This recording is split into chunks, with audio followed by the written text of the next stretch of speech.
realmente a la larga viéndolo bien al final en cuanto al tema de contenidos. Entonces, por ello, pues dijimos, es importante que en este sentido vean primero mejor la videoclase, que les sirva muy bien de manera de introducción, y a continuación, pues ya vamos a iniciar nuestra sesión. Bueno, esta vez no utilizaremos mayor situación con la ley. Insisto, el contenido es bastante teórico. Lo que sí siempre se les recomienda es que tengan a la mano pues, su cuaderno para hacer sus anotaciones. Vamos a citar un poquito de jurisprudencia para que ustedes logren apuntar ahí. Vamos a explicarle la forma en la que se anota la misma y así pues vamos a darnos cuenta también que pues, no solo la CC también tiene jurisprudencia en tema constitucional, sino también de hecho la Corte Suprema de Justicia, pero vamos a entrar entonces en materia, vamos a proyectar en este momento para que ustedes pues tengan nuevamente el acceso a la presentación.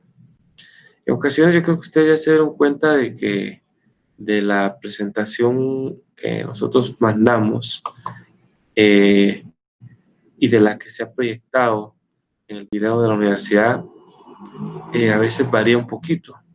Y esto se debe a que, como ustedes recordarán, cuando estuvimos grabando nosotros con la universidad, pues el tiempo para hacerlo era bastante corto.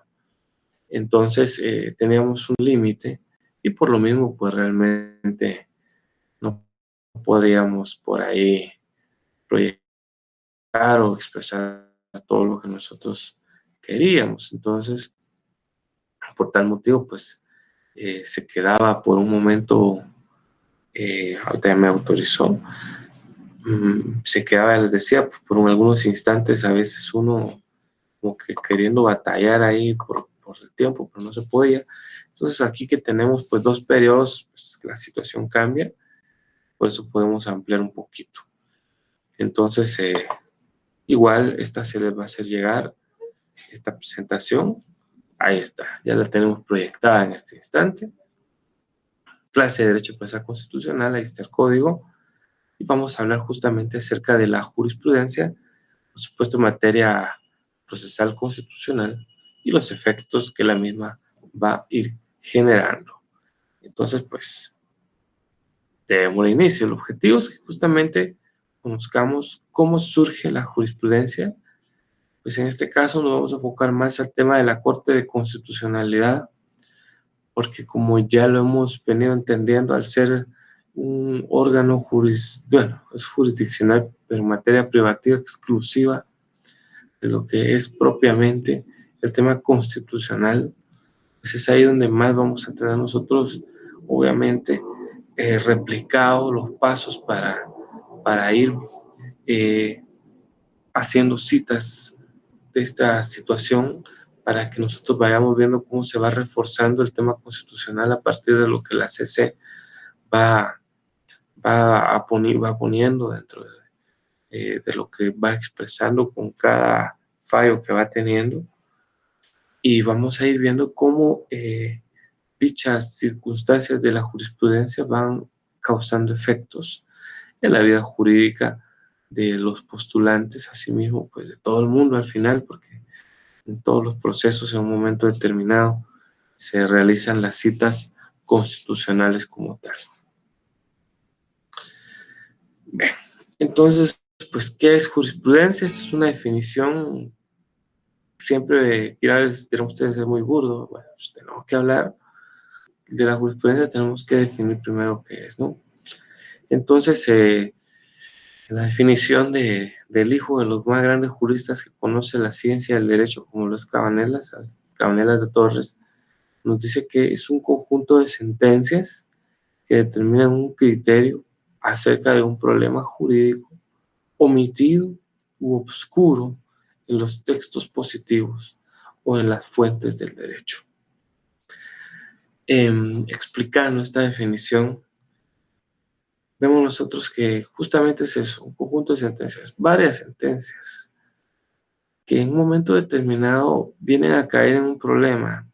El problema que no siempre el legislador abarcó todo lo que debía y todo lo referente al inconveniente legal que se plantea. Algo muy similar a lo que nos pasa a nosotros los abogados en la práctica. Vemos nosotros toda la teoría, explicamos sus catedráticos aquí de la mejor forma, pero muchas veces los clientes nos plantean casos que nosotros mismos no nos imaginábamos. Y ya podemos acudir a la ley y vamos a ver que de repente la ley, pues tampoco es que no tenga nada al respecto, porque no es el caso, pero se quedó corta. Entonces entramos nosotros a decir, oh, pues es ahí donde viene la habilidad del abogado. Es ahí donde viene la forma en la que va a abordar esta problemática. Incluso puede verlo hasta como un momento de oportunidad, porque cuando la norma plantea un vacío legal, pues puede haber una oportunidad ahí, ya sea para defender una tesis o atacar una tesis derivado de ese vacío legal que pueda existir. Y por ello, pues acá, en cuanto a lo que es la propia circunstancia de jurisprudencia, nosotros lo vemos muy claro, ¿no? Aparecen, como lo dice acá, que se omitió o hay una obscuridad en los textos positivos. ¿Cuál es el texto positivo? Las leyes.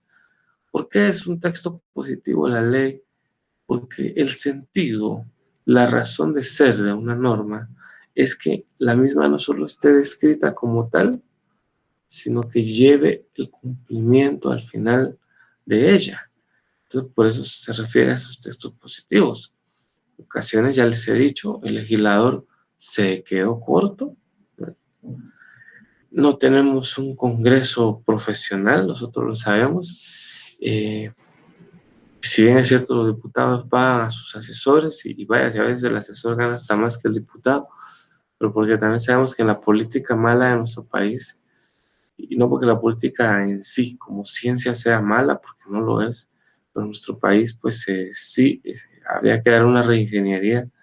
Sucede que muchas veces incluso los propios diputados, la gente del partido le dice, aquí está su asesor y a veces son profesionales de derecho que pues no están muy dedicados o están ahí. Entonces nosotros no tenemos que ser así, ¿verdad? Tenemos que ser profesionales acuciosos que vayan a ver justamente de que, bueno, si hay un vacío, pues expliquémoslo de esta y esta manera y aprovechemos, porque es justamente lo que hace la jurisprudencia en algún momento determinado. Recordemos que los jueces y magistrados, igual que nosotros, primero son abogados y por eso pueden hacer la interpretación libre de la norma, algo que pues también la doctrina nos refiere que existe, para que le encontremos soluciones o llenar esos vacíos que están oscuros en tal cuestión. Por eso es de que se menciona ahí, ¿verdad? O en otras fuentes del derecho. Ya por sí la jurisprudencia aparece como una fuente del derecho, es una fuente formal del derecho, si usted lo recuerda. De las fuentes formales que está la costumbre, la ley, obviamente, y que en Guatemala pues sabemos que la única fuente de derecho que está realmente establecida en sí es la ley misma. Pues resulta que esas fuentes también son la doctrina como formales, la jurisprudencia y pues directamente la ley, pues en un momento determinado se necesita ese auxilio legal por eso que está ahí carente. Luego vamos a ver un ejemplo claro de esto, ¿no? De la cita de la jurisprudencia como tal. Entonces, por eso vemos que esta definición es escueta, pero muy, muy, muy sustanciosa. Por eso me gustó mucho y se las quería compartir, porque refiere muy bien el tema de lo que es en sí la jurisprudencia como tal y a dónde es que nos orienta. ¿Qué son textos positivos? Pues son las normas. Otra fuente del derecho, pues bueno, solo están las fuentes formales, están las fuentes reales, y vaya, si la fuente real, pues no es otra cosa que la realidad exacta de lo que sucede, y sucede que en ocasiones es así, no se logró disponer o no se tiene una idea exacta de cómo proceder porque hay un vacío legal. Entonces, ahí nosotros vemos esto como también oportunidad y los magistrados pues van creando esa jurisprudencia. Bueno,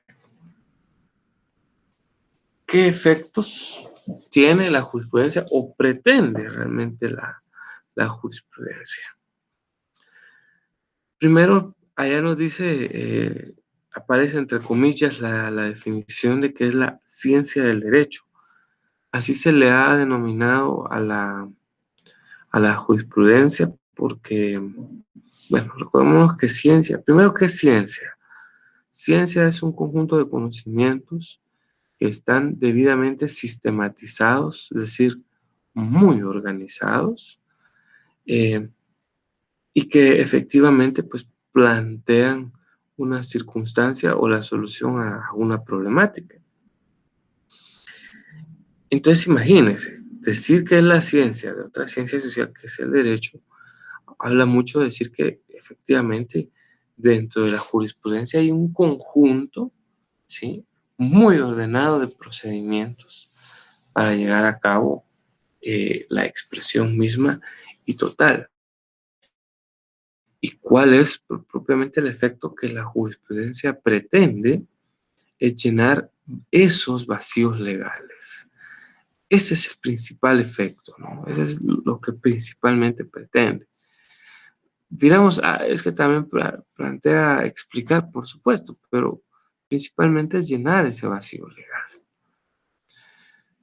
¿Qué pasa? El legislador no lo observó y es que a veces tampoco podemos echarle solo la culpa al Congreso, también pasa en países desarrollados, donde pues incluso al ser desarrollados tienen legisladores que pues tienen conocimientos legales, tienen gente que es muy buena, muy preparada, pero ya les digo, hay casos que se salen del contexto y por ello pues se aplica. Y como no podemos esperar hasta que se legisle, entonces pues tenemos que aplicar la situación, ¿no?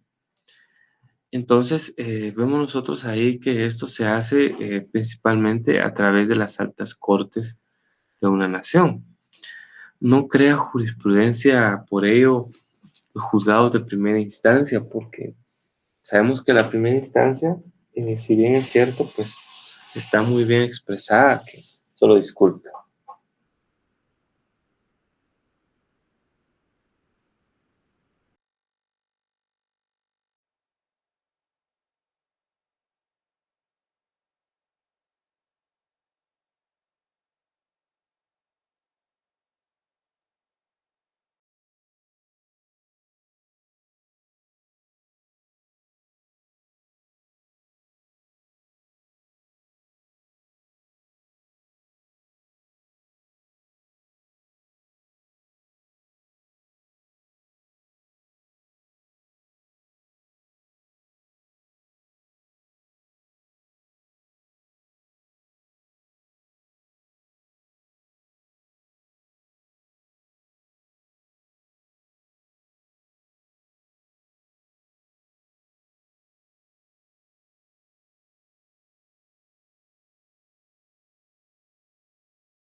Entonces, vamos a avanzar hasta la diapositiva en la que nos habíamos quedado, que era esta, ¿no? En los efectos.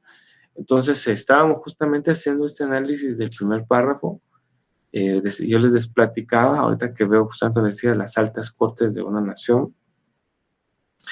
Esto deriva porque efectivamente pues estamos en un país donde pues hay distintos fallos en distintas instancias. Entonces, un fallo en primera instancia no crea jurisprudencia toda vez que no ha atravesado por todo ese sistema, por todo ese procedimiento que nosotros hemos platicado hace un rato, que compone a la ciencia del derecho como tal.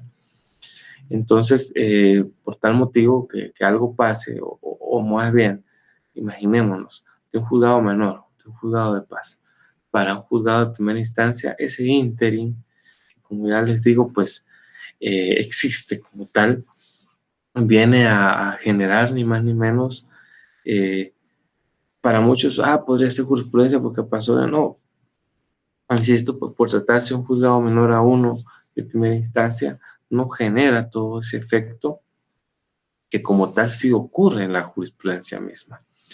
Por darles un ejemplo, hablemos mucho en materia penal, ahí se da bastante que, bueno, hay un fallo en primera instancia, se ratifica en segunda instancia a través de una sala de apelaciones. Como ahí en penal sí hay casación, se sube a la Cámara de lo Penal para que se determine. Imagínense que ahí inclusive varía la situación del fallo y la Cámara pues otorga el recurso de casación. La parte agraviada no se siente conforme y lo que pretende es irse a la vía del amparo, interpone la acción de amparo. Ahí está la propia Corte Suprema de Justicia y la Cámara de Amparos y Antejuicios. Esta otorga el amparo, la otra parte decide que no está de acuerdo, apela el amparo y nos vamos a la CC. A partir de esas distintas circunstancias que ahí sí se fueron formando desde una primera instancia hasta llegar a una apelación del amparo prácticamente, vamos a ver nosotros cómo ahí efectivamente se creó y se formó esa jurisprudencia que derivó desde un caso que nace desde la primera instancia como tal. Luego dice acá, en el segundo párrafo, que en Guatemala nosotros tenemos que recordar que para considerar a la jurisprudencia como una fuente del derecho, pues tienen que existir 5 fallos idénticos en un mismo sentido. Esto es lo que la misma norma, bueno, la propia ley judicial por ahí nos refiere, ¿no? Que para considerarle jurisprudencia tienen que haber 5 fallos idénticos, imagínense. Entonces, y resulta que vamos a chequear nosotros que, digamos, en ocasiones, la misma Corte de Constitucionalidad que va formando una jurisprudencia y vamos a ver luego la forma en la cual se va creando la misma, pues efectivamente pareciera como que todo bien, pero de repente nos damos cuenta de que se genera, tal y como lo escribimos nosotros aquí, una sentencia antagónica. ¿Cómo así? O sea, contradictoria entre una corte del año del 95 con una que está actualmente en 2020, ¿no? Entonces, tienen fallos distintos. Y resulta que en la CC esto es, llamémosle así, lamentablemente común. Y les voy a dar un claro ejemplo de lo que estoy diciendo. Ustedes se recordarán, se van a recordar, seguro, de Suri Ríos. Suri Ríos, que de hecho fue diputada por el FRG en un par de periodos, hija del golpista exmilitar, bueno, ahora ya fallecido, Efraín Ríos Montt. Nosotros pudimos ver que Suri Ríos participó en una contienda electoral justamente hace 8 años, ¿no? Rápido pasa el tiempo. Entonces, Suri participa, pues nada de nada ahí, y pretendía nuevamente, pues, venir y participar en esta ocasión. Y ahora la CC le dice que no. Entonces, damas y caballeros, pues ahí vemos nosotros esas circunstancias, ¿no? De la contrariedad. ¿Por qué hace 8 años le dicen que sí y hace 4 le dicen que no? Y es que todo era el artículo 186 de la Constitución, ¿no? Ese es el que le hacía mucho ruido a ella, donde dice prohibiciones para optar a cargo de presidente o vicepresidente de la República. Y dice, no podrán optar a cargo de presidente o vicepresidente de la República el caudillo, ni los jefes de un golpe de Estado, revolución armada o movimiento militar que haya alterado el orden constitucional, ni quienes como consecuencia de tales hechos asuman la jefatura de gobierno. El mismo Efraín Ríos Montt, ahorita las fechas de repente sí se me escapan, el mismo, ahí por finales de los 90, ya había en otras ocasiones intentado volver a ser presidente de la República, porque como ustedes saben, él tuvo un gobierno de facto, o sea, de hecho, él se autonombró presidente ahí por el año de 1982 hasta finales del 83. Entonces, prácticamente este inciso que nosotros acabamos de leer, inciso A del artículo 186, iba con dedicatoria especial para él, ¿no? Porque él fue caudillo, fue efectivamente pues un líder golpista. Él fue el quien dio golpe de Estado con otros 3 militares, después se encarcela a los otros 2 y él se hace del gobierno. Entonces él quedó y sin embargo, basándose en la irretroactividad de la ley, en decir que esa norma no iba dedicada a él, porque pues a la larga la ley no tiene efecto retroactivo y él había alterado la Constitución misma al dar un golpe de Estado y al autonombrarse, ¿no? Entonces prácticamente, sin embargo, él utilizó esa ocasión y la CC, una CC le había dicho que no y después otra CC le dijo que sí. Y él estuvo, si ustedes lo recuerdan, o si algunos son muy jovencitos, pues de repente no, pero pueden ahí buscar antecedentes de lo que les estoy diciendo. Y entonces vamos a ver circunstancias en las que a Ríos Montt le dicen que no, y después le dicen que sí. De hecho, una CC en la que participó un célebre en el sentido de lo mal al final que se le fue, estoy siendo quizás sarcástico, el famoso licenciado Cipriano Soto, magistrado de la CC, nombrado por la Universidad de San Carlos, él que se supone para muchos debió defender a la Constitución misma por representar a la USAC, fue uno de los que falló en favor de Ríos Montt y fue muy duramente criticado eh, pues, por todo el mundo, ¿no? Entonces ahí a inicios de los años 2000, Ríos Montt participa en una contienda electoral, la perdió como ustedes saben y bueno, y luego en la misma temática siguió arrastrando a su hija Sul Ríos. ¿Y por qué estoy poniendo nombres? ¿No? Van a decir ustedes que falta de ética. No, es que esto es un precedente, son antecedentes de jurisprudencia contradictoria, en este caso de la CC. Vean ahora el inciso C, que era el que, como les decía yo, pues era el que le ponía el inconveniente. Dice, los parientes dentro del cuarto, perdón, los parientes dentro del cuarto grado de consanguinidad y según la afinidad del presidente o vicepresidente de la República, cuando este último se encuentra ejerciendo la presidencia y los de las personas a que se refiere el inciso primero de este artículo. O sea, ¿a quiénes? Al caudillo, jefes de un golpe de Estado, etc. Pues ni modo, eso se lo sabe hacer hija del golpista Ríos Montt. Soy Ríos, pues es su pariente, de hecho, en primer grado de consanguinidad, en línea recta, a su hija. Entonces, la primera vez que participó, eh, yo no tengo nada contra Suy Ríos, lo debo decir, me parece una mujer de hecho muy inteligente, la admiro en ese sentido, es muy bonita, no es una broma. No, además, pues les decía, ella como tal, pues es una persona muy preparada, no obstante, muy a mi criterio, ahí vemos nosotros muy claramente cómo efectivamente también otro inciso como que con dedicatoria para ello, porque su papá pues, fue presidente de la República, fue de facto, también fue líder de un golpe de Estado, etc. Sin embargo, también por el mismo tema de la famosa irretroactividad, los magistrados le dan chance en una oportunidad electoral. Y para la recién, que no hace mucho, vemos nosotros que ella no puede participar por esta misma prohibición, ¿no? Entonces, ahí vemos nosotros esas contrariedades que en un momento determinado tuvo la Corte de Constitucionalidad, y por eso es que a veces es un tema polémico el de la CC.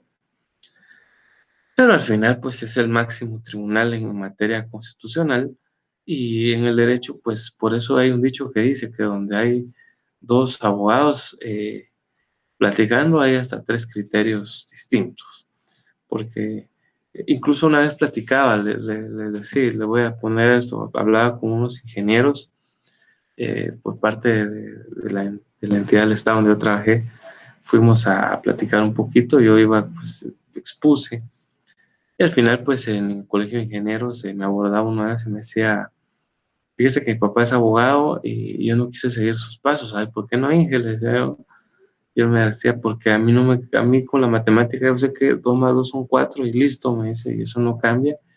En cambio, con los abogados, ¿cómo es posible que haya una interpretación para una cosa y para otra?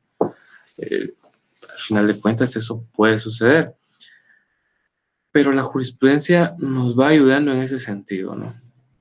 Es la que nos va a ayudar a ir limpiando eso al final. Tampoco es que ustedes se van a decepcionar y decir, ay, no, qué carrera la que escogí, ¿no? Al final de cuentas, por supuesto, también es mi habilidad de abogado convencer a los jueces y a los magistrados, y en eso juega mucho también nuestra habilidad como juristas. Entonces, esa es una de las situaciones. Ahora avanzamos. ¿Dónde vamos a encontrar jurisprudencia constitucional? Va a considerársele tanto a la Corte Suprema de Justicia. ¿Por qué la Corte Suprema de Justicia? Bueno, y aquí tengo que hacer una aclaración porque hace un rato leí en materia penal, pero ¿qué hay de la materia laboral? En materia laboral, la jurisprudencia es más sencillita, porque de hecho el derecho laboral es más sencillo, y muchas veces las cosas quedan un fallo en primera instancia, vamos a una sala de la Corte de Apelaciones y la sala falla. Ni siquiera a veces se va al amparo ni nada de esto, y entonces, sin embargo, los distintos fallos de esa sala van a generar en un momento determinado jurisprudencia, fíjense. Entonces ni siquiera se llegó a la Corte Suprema de Justicia. ¿Y por qué? Porque no existe cámara laboral en la Corte Suprema de Justicia. Por lo mismo de que uno de los principios del derecho laboral es su sencillez. Entonces, por ello ya no hay casación en materia laboral y se queda solamente en la circunstancia de las salas. Entonces vemos nosotros ahí que por eso en materia laboral la jurisprudencia es mucho más, al decir sencilla no estoy diciendo, no se confunda con insignificante, no. El derecho laboral es sencillo, busca eso, que no tenga complejidades para el trabajador, para que así con un fallo que exista de la sala sea suficiente, aunque bueno, debo decir que cuando hay demandas contra el Estado, necesariamente a veces la Procuraduría General de la Nación que ejerce la defensa del Estado, ya saben que han perdido, pues, y aún así, porque los superiores les mandan, después de que la sala resolvió, interpone un amparo ante la Corte Suprema de Justicia. En materia laboral es muy simple para la Corte Suprema, la Cámara de Amparos, es decir, no, parece improcedente, porque hay principios constitucionales en pro y en defensa de los trabajadores. Por eso por ahí anda una iniciativa de ley que no sé qué, esa iniciativa que andan queriendo promover, ahorita se me olvida el nombre del decreto, ahí que pretende coartar ciertos derechos laborales. Esa ya nació muerta, pues, porque hay temas constitucionales en cuanto a los derechos laborales, ¿no?, que son irrenunciables según la Constitución. Entonces, primero tendrían que reformar el 106 de la Constitución para pretender crear una iniciativa de ley como la que por ahí anda circulando en las redes sociales. Ya les digo, Para mí esa nació muerta porque no tiene razón de ser. Pero bueno, volviendo al tema. Esta jurisprudencia constitucional, entonces, la va a generar la propia Corte Suprema de Justicia, tiene ya sea en sus distintas cámaras, Cámara de Amparo o Antejuicio, ¿sí? Cámara de lo Penal, Cámara de lo Civil y Mercantil. Entonces, cualesquiera de esas tres cámaras van a generar también jurisprudencia de carácter constitucional, bueno, principalmente la de amparo, ¿no? Porque sabemos que planteo una acción de amparo cuando hay una vulneración a un derecho constitucional, porque de ahí parte realmente la situación. Entonces, la Corte tiene su propio sistema para que ustedes puedan entrar y consultar ahí los distintos expedientes. Ya vamos a ver cómo se hace. Entonces, será ahí también un tema de jurisprudencia, no solo la CC, repito. La CC tiene, desde luego, porque ya sabemos de que nosotros, si un amparo se plantea ahí la Corte Suprema, todas las apelaciones las va a conocer sí o sí la CC. Entonces, al final de cuentas, pues la CC, pero, pues en la mayoría de casos hace match, o sea, casa va a tener consistencia con lo que dice la Corte Suprema de Justicia. Al menos así lo vemos en la mayoría de ocasiones. Y hay circunstancias en las que pues ya de planos, ni siquiera, ¿no? Ni siquiera es congruente la CC con ella misma, pero recordémonos que no son las instituciones, sino sus funcionarios, ¿no? En este caso los empleados públicos, funcionarios públicos, que son los propios magistrados, son los que van dejando su huellita con lo que van haciendo dentro de las distintas entidades. Pues estas son las dos cortes más altas de nuestro país. Es obvio que ellas van a generar jurisprudencia de carácter constitucional. ¿Sí? Bueno, el ACC, pues ya creo que hemos explicado bastante. La misma va teniendo ahí como tal un sistema en el cual pues va creando y va almacenando su jurisprudencia. Ya hablaremos de la Gaceta Constitucional, que es donde pues prácticamente se van definiendo las mismas. Entonces es ahí donde se va almacenando. De la CC, pues acordémonos que es el máximo juzgado en materia constitucional. Por ello es de que aun cuando la Corte Suprema de Justicia en materia constitucional pudo haber otorgado o declarado con lugar una determinada situación, viene la CC y de repente no está de acuerdo porque interpreta que es contrario a lo que establece la Carta Magna, y eso pues echa por tierra, por supuesto, lo que haya resuelto en un momento determinado la Corte Suprema de Justicia. Hay quienes dirán, pero entonces la Corte Suprema de Justicia no es tan suprema, eh, tiene supeditada a la Corte de Constitucionalidad. Vamos a decir que sí, ¿no? Sí, porque en materia constitucional la CC es simple y sencillamente pues la más alta corte. Así lo dice la propia Constitución política. Entonces, en materia constitucional eso es lo que establece. No en el sentido de que, pues aunque ahora pues casi todo se va para los amparos, ¿no? Pero en el sentido de que la Corte Suprema de Justicia como tal, pues es el órgano realmente superior en materia jurisdiccional común, llamémosle así, y porque pues tampoco no todo se va a los amparos, procesos que se quedan ahí mismo en la Corte Suprema, y pues ya no es necesario subir a un tema por no haber interpuesto una acción constitucional. Entonces, tampoco en el sentido de que si nosotros vemos los organismos del Estado, pues en el organismo judicial, su máximo órgano es la Corte Suprema de Justicia.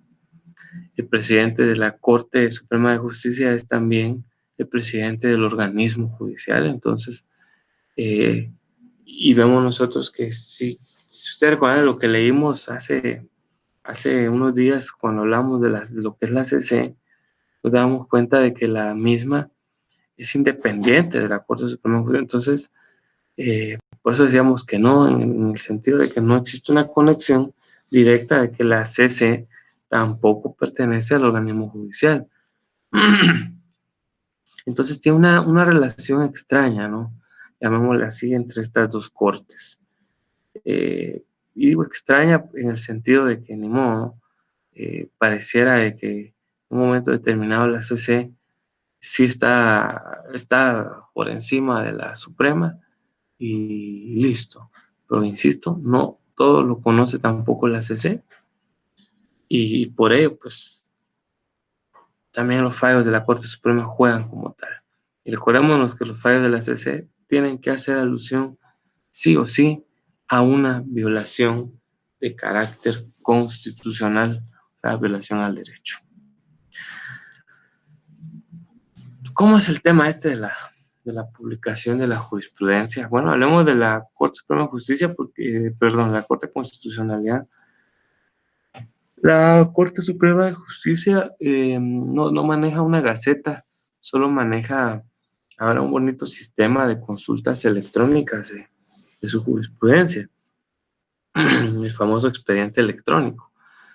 En cambio, la CC tiene su gaceta, la cual de hecho, pues como ustedes se recordarán, lo leímos anteriormente, de forma trimestral, pues va funcionando, va haciendo sus publicaciones de cada uno de los distintos procesos que se ponen en su conocimiento, que se someten a su jurisdicción privativa.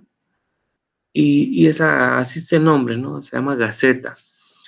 En casi todos los países utilizan el término Gaceta porque Gaceta hace alusión especialmente a comunicación, ¿no? Es la temática que se da para realizar una comunicación.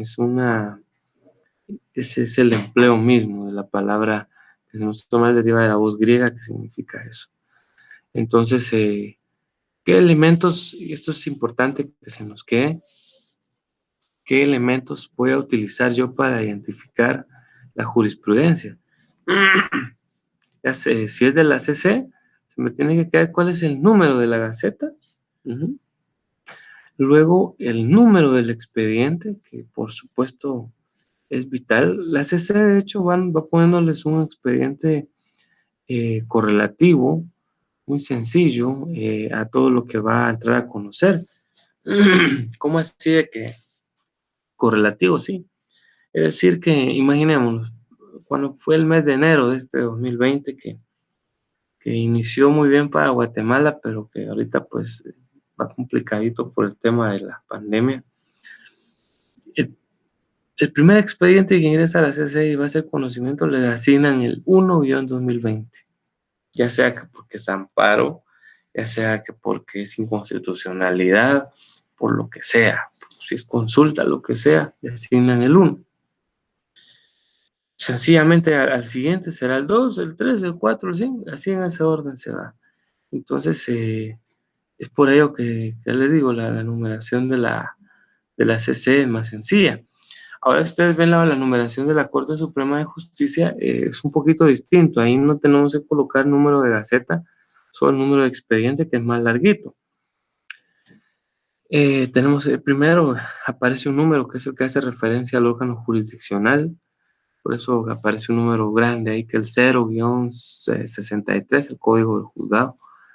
Después ya nos aparece el año, digamos 2020, guión 2020, y luego otro guión, que es el número, ahí sí el correlativo dentro de cada juzgado o cada cámara en este caso, que también inicia en 1, 2, 3, 4, y así sucesivamente. Entonces el número del expediente en la Corte Suprema es más larguito, mientras que en el de la CC es más simple, como les digo. Entonces, por decirle algo, ahorita les voy a dar un ejemplo de esto. Entonces el número de expediente lo busco y después la fecha de la sentencia. Ya sabemos de que no, porque un expediente ingresó en 2020 va a significar que la sentencia va a ser de ese año. Ay Dios, a veces las sentencias tardan, aunque la ley pone plazo, porque vaya, si lo coloca, pues al final los magistrados, sí, según ellos resuelven dentro de las fechas, pero notifican meses y hasta años después. Tristemente así es, pero lamentablemente se da y pues esa es en relación a. Aquí mismo tengo yo a la mano eh, un poquito de jurisprudencia de la CC que se las quiero leer. Primero, ahorita hablando del tema este que está muy complejo, que es el tema de lo étnico. Del artículo 66 de esta protección de grupos étnicos. El artículo, pues, ¿por qué voy a estar primero al artículo? Porque vamos a ver cómo se da esto y después cómo se replica en una jurisprudencia. Vean lo que dice el artículo 66 de la, eh, de la Constitución. Dice, protección de grupos étnicos. Guatemala está formada por diversos grupos étnicos, entre los que figuran los grupos indígenas de ascendencia maya. El Estado reconoce, respeta y promueve sus formas de vida, costumbres, tradiciones, formas de organización social, el uso de traje indígena en hombres y mujeres, idiomas y dialectos. Ya sea eso de dialectos, ya ni siquiera citarlo, ahora pues son idiomas, de hecho, pues a partir de los acuerdos de paz, por eso es que les decía que les quiero citar esta jurisprudencia.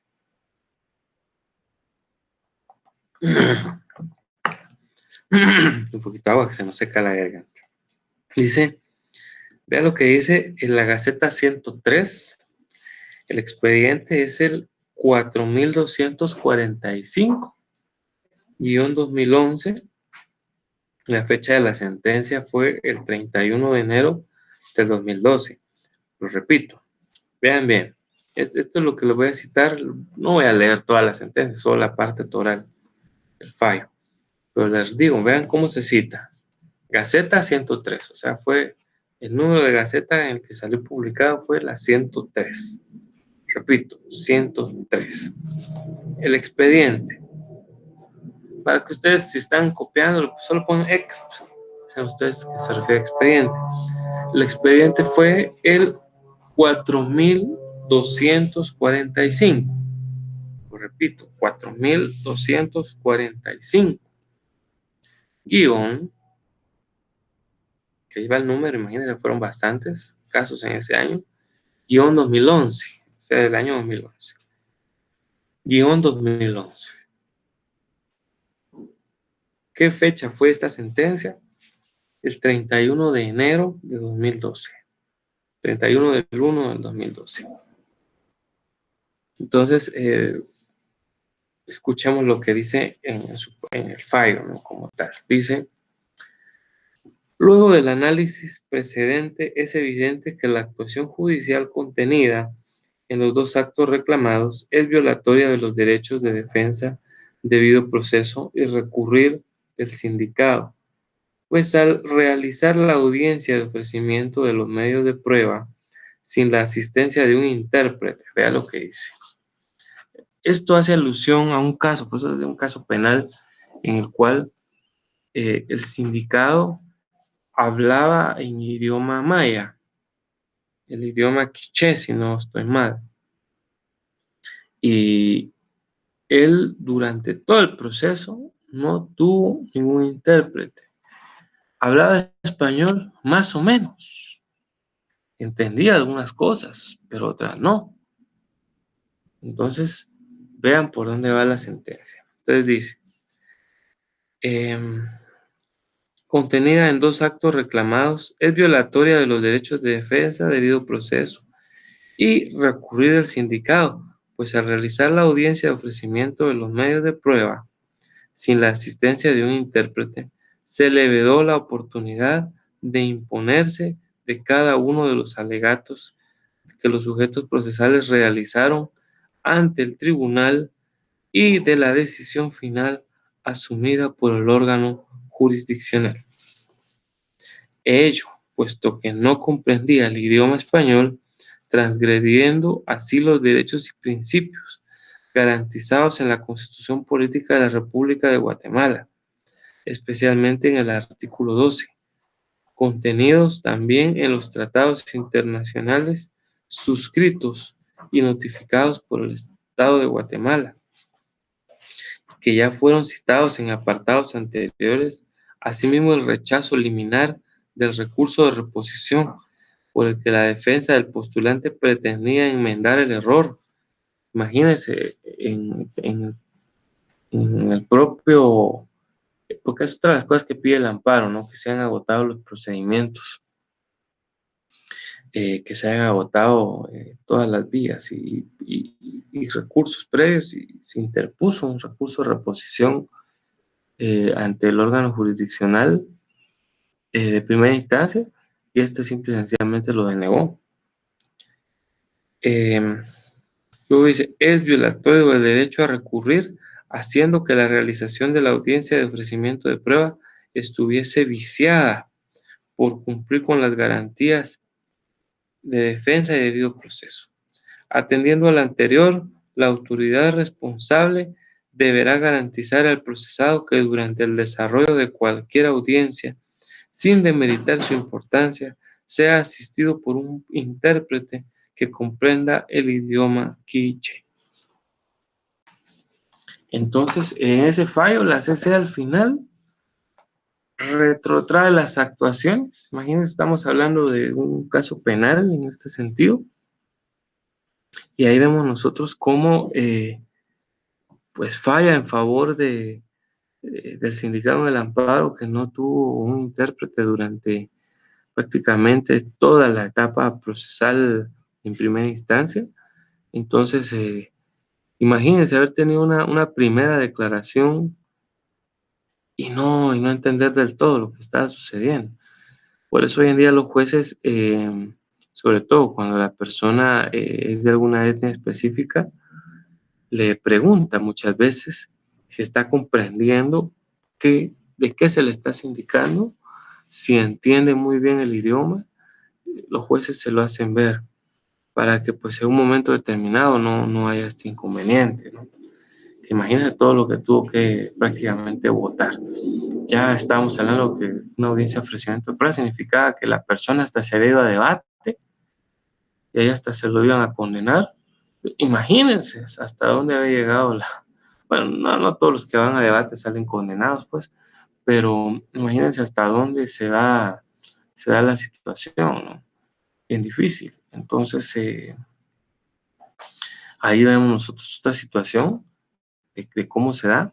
Voy a hacer una cita más de estas gacetas para que ustedes la tengan ahí en cuenta. Esta vez va a ser de un caso pues más sencillito. Hablemos ahora de la presunción de inocencia.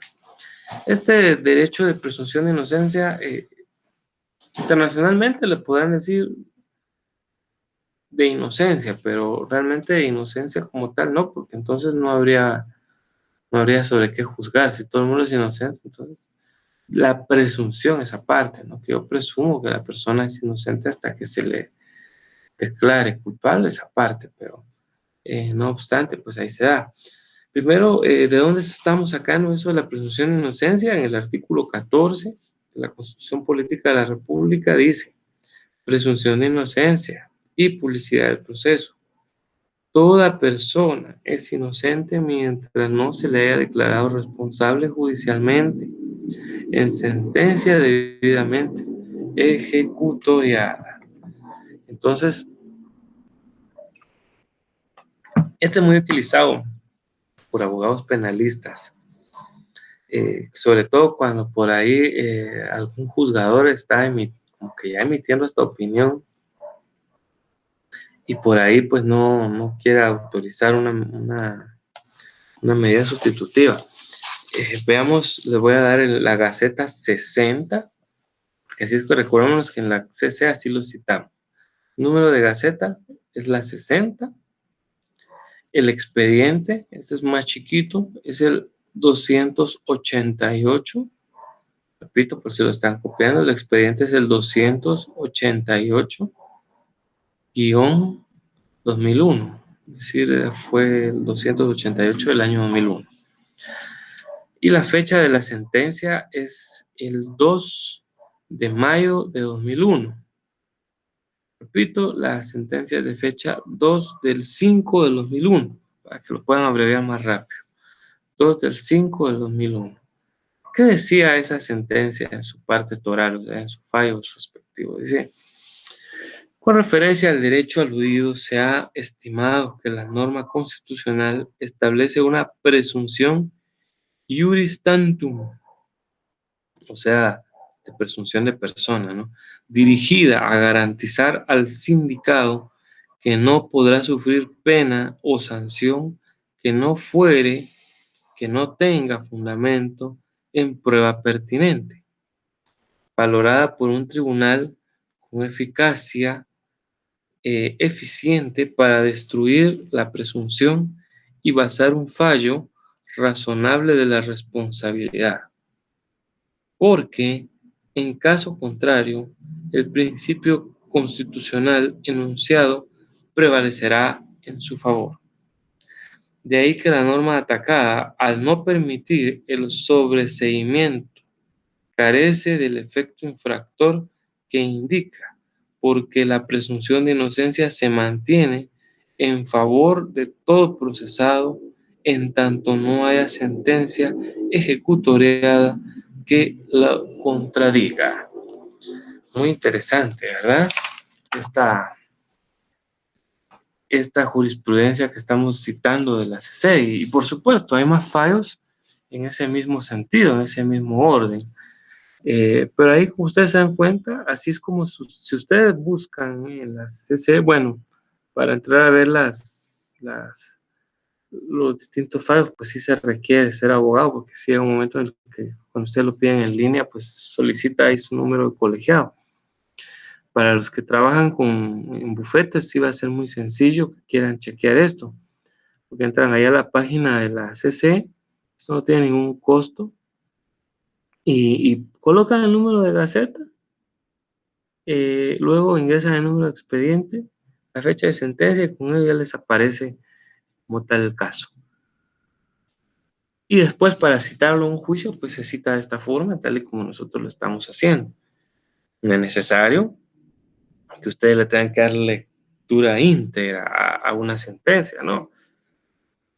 Basta con chequear y analizar el fallo, que es lo que al final nos refiere, aunque claro, los considerandos son importantes, pues, pero el fallo es la parte toral, es la parte central, ¿no?, lo que le viene a dar sentido, y esto pues es más que decir cuando hablamos en materia legal.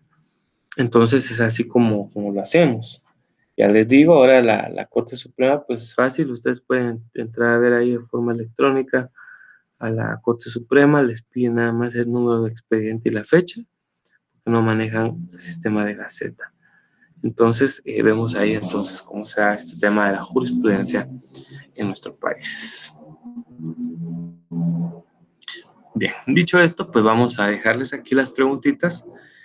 No es necesario que de luego me las envíen a mí, vayan ahí buscando para que las vayan respondiendo de a poco. La primera es: ¿con qué otro nombre se le conoce a la jurisprudencia? Esa es la primera pregunta. El número 2 nos dice: ¿cuál es el efecto que pretende la jurisprudencia? Y la número 3 nos dice: ¿cuáles datos son necesarios para citar jurisprudencia? Pregunta abierta, ¿no? Dependiendo de si estoy en Corte Suprema o si voy a Corte de Constitucionalidad. Pero ahí solo varía un dato. Entonces ahí está, para que por favor ustedes pues vayan respondiendo.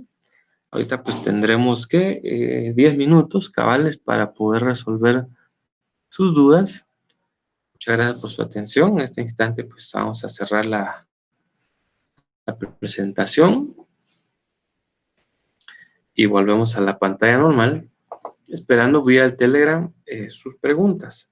Mientras por ahí ustedes se deciden a preguntar,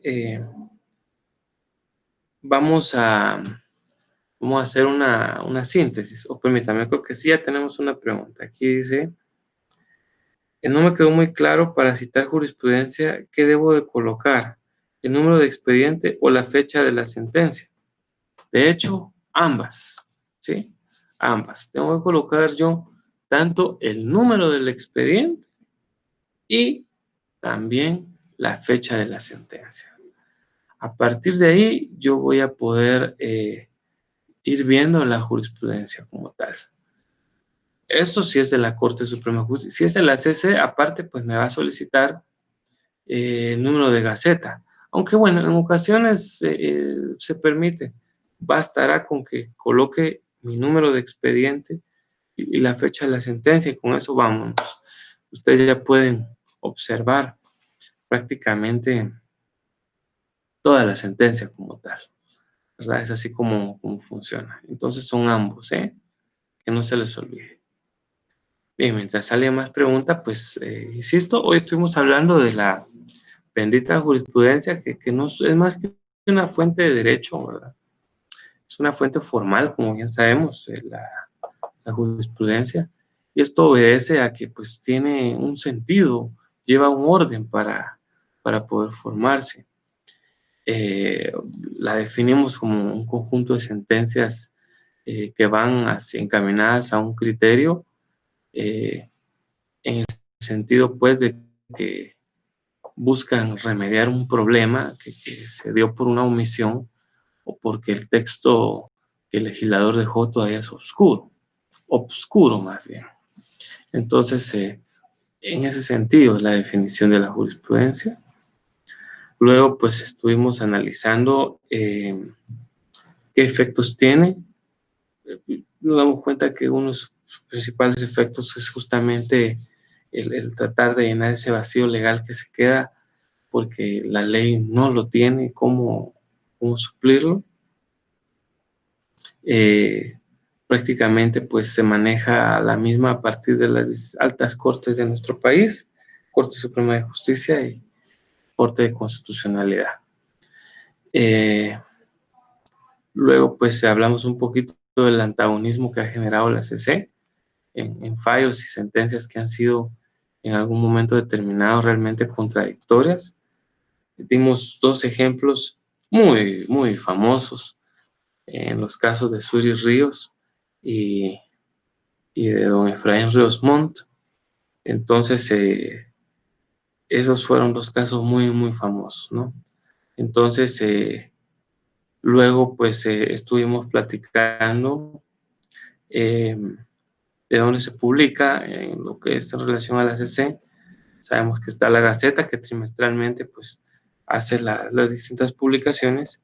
Y reiterando la pregunta anterior que me hacían, pues vamos a ver que la CC pues sí solicita para poder citarla, principalmente un número de gaceta, el número del expediente y la fecha de la sentencia.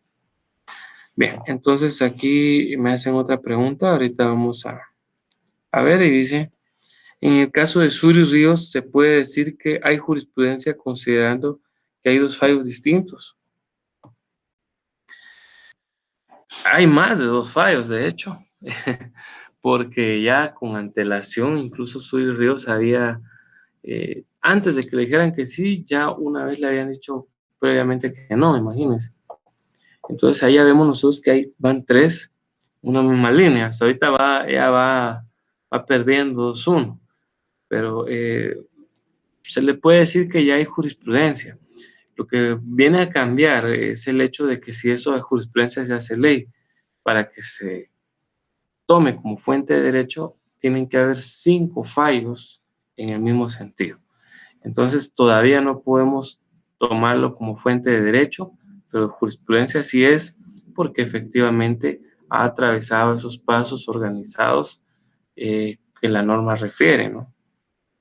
Luego acá me preguntan, para que exista jurisprudencia son necesarios 5 fallos. Así es, sí, son 5 fallos, lo dice, pero como sabemos, cuando ya existen esos 5 fallos para que pueda recurrir la jurisprudencia. Espera, vamos a entender la pregunta. Me preguntan acá. Para que exista jurisprudencia son necesarios 5 fallos. Bueno, no. voy a aclararlo, no. O sea, la jurisprudencia la van a venir a generar, obviamente, los fallos que se van dando a partir de. Para que se vuelva fuente de derecho, son necesarios 5 fallos. ¿Estamos? Para que esa jurisprudencia, porque el solo hecho de generar un caso y llevarlo hasta la Corte de Constitucionalidad genera jurisprudencia, ¿sí? Pero son 5 fallos en ese mismo sentido los que me vienen a crear la fuente de derecho. No confundamos los dos términos, ¿eh? Entonces, se los vuelvo a reiterar. La fuente de derecho se forma con 5 fallos de jurisprudencia en un mismo sentido. Pero un fallo que llegó hasta la CC, eso ya es jurisprudencia como tal. Ahora veamos, sigue diciendo esta pregunta. Pero como sabemos, cuando ya existen esos 5 fallos, para poder recurrir a utilizar la jurisprudencia, ¿en qué caso? Lo que sucede, bueno, si yo ya tengo 5 fallos, imaginémonos, ya que me han puesto otra vez a Suri Ríos, imaginémonos que Suri intenta a la siguiente y le vuelven a decir que no. Vuelve Suri a la otra y le dicen que no. Total, llegamos a acumular 5 en el caso de Suri. 5-1 se quedó pobre y nunca lo logró. Entonces, en este caso, yo ya puedo citar ahora sí como fuente de derecho esta jurisprudencia, porque ya tengo 5 fallos iguales. Entonces, ahí yo ya la puedo citar como fuente. Pero yo, incluso si hay un solo caso de jurisprudencia, eso es jurisprudencia. Y me puede servir a mí para citarla en un proceso. ¿Cuál? Cualquiera. Y pues ahorita les leí algunas jurisprudencias que están por ahí. Entonces, si yo estoy en un caso, imaginémonos, hace un rato les hablaba yo de lo que quiere hacer el CACIF, esta norma que tiene una iniciativa que pretende vulnerar algunos derechos. Anda en las redes sociales, yo estoy seguro que por ahí ya la han visto. Entonces, si me preguntan a mí, bueno, esto, ¿cómo va a generar jurisprudencia? Imaginémonos de que el Congreso la aprueba, el presidente no la veta, y simple y sencillamente pues sale aprobada. Entonces seguramente habrán muchas partes interponiendo inconstitucionalidades. Resuelven la inconstitucionalidad y la norma y la van apelando, es la CC, la que está conociendo como es inconstitucionalidad. Recuérdese que ahí se conoce la CC. Entonces, la CC resolvió al final en sentencia que efectivamente, por lo que establece la Constitución Política, esa ley, que ya desde por sí les digo, están haciendo muerta, es inconstitucional. Ese solo fallo es jurisprudencia. Ese solo fallo es jurisprudencia, ¿sí? ¿Por qué? Porque se interpuso ante una alta corte, porque se llevó a cabo procedimientos sistematizados, muy bien organizados. Aquí me hacen otra pregunta. Su presentación está en la clase pregunta 14.3. Dice datos necesarios para citar jurisprudencia. La presentación de la plataforma universidad pregunta dice datos innecesarios para jurisprudencia. Se podría, pues mire, son ambas. Si yo sé cuáles son los datos que yo necesito para la jurisprudencia, yo sé que si alguien me está pidiendo que quién era el abogado director, que qué magistrado conoció, entonces yo ya sé que esos son datos innecesarios. Vea, pues, a partir de saber yo cuáles son mis datos necesarios, yo ya logro determinar qué es innecesario. ¿Me explico? Porque si yo tengo, me dicen, es en la Gaceta número 20, el expediente 38-2020, sentencia 5 de marzo de 2021, y yo lo cité así, esos son los requisitos, ¿sí? Ahora, si todavía me dijera, pero esa jurisprudencia está mal citada porque el abogado no dijo que quién había sido el abogado director y cuántos magistrados inhibieron, no, eso ya son datos innecesarios. Es decir, conociendo los necesarios, yo deduzco cuáles son los innecesarios, ¿verdad? Luego dicen acá, La jurisprudencia de la CC únicamente son con motivos de las resoluciones de amparo y de inconstitucionalidad de leyes. Por supuesto, pues recordemos que eso es lo que conoce la CC. La CC no puede venir a conocer de procesos directamente solo porque sí. Su jurisdicción privativa la hace ver temas en materia eminentemente constitucional. Entonces se va a referir específicamente a, bueno, también en un momento determinado, opiniones consultivas que la CC hace, aunque eso es la siguiente clase, si no estoy mal, vamos a hablar acerca de las opiniones consultivas. Entonces, mucho ojo, pero sí, principalmente la jurisprudencia se crea justamente por cuestiones de amparo e inconstitucionalidades, ¿eh? Eso para responder la pregunta. Bueno, estamos ya ahí con el tiempo.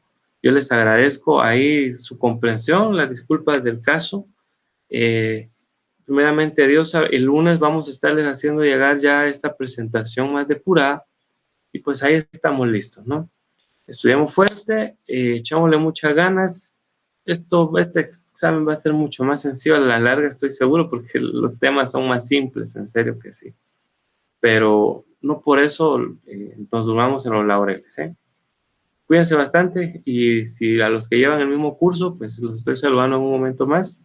Y a quienes solo llevan este, pues hasta la próxima semana.